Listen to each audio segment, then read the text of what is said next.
Smart city திட்டத்தின் கீழ் திருச்சி மாநகர பகுதிகளில் நீரூற்றுகள், பூங்காக்கள் என அழகுபடுத்தும் பணிகள் தொடர்ந்து நடந்து வருகின்றன.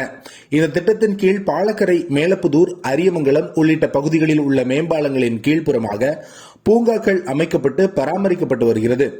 இதில் பாலக்கரை மேம்பாலத்திற்கு கீழ் நடைபாதை பூங்கா அமைக்கப்பட்டுள்ளது. இது பொதுமக்கள் மத்தியில் நல்ல வரவேற்பை பெற்றாலும் தற்போது அந்த பூங்காவில் இரவு நேரங்களில் சிலர் கூட்டமாக அமர்ந்து மது அருந்திவிட்டு காலி பாட்டில்கள், கப்புகள், மீதமான தின்பண்டங்கள் ஆகியவற்றை தூக்கி எறிந்துவிட்டு சென்று விடுகின்றனர்.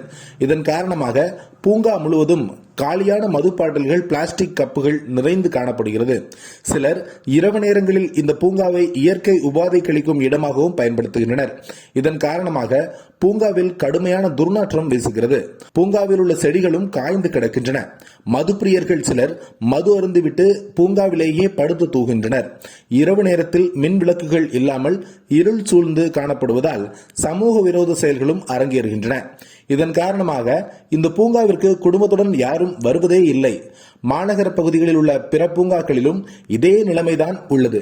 ஆகவே திருச்சி மாநகர பகுதிகளில் உள்ள பூங்காக்களை முறையாக பராமரித்து சமூக விரோத செயல்கள் நடைபெறாமல் போதிய ஆட்களை நியமிக்க மாநகராட்சி நிர்வாகம் நடவடிக்கை எடுக்க வேண்டும் என பொதுமக்கள் கோரிக்கை விடுத்துள்ளனர்.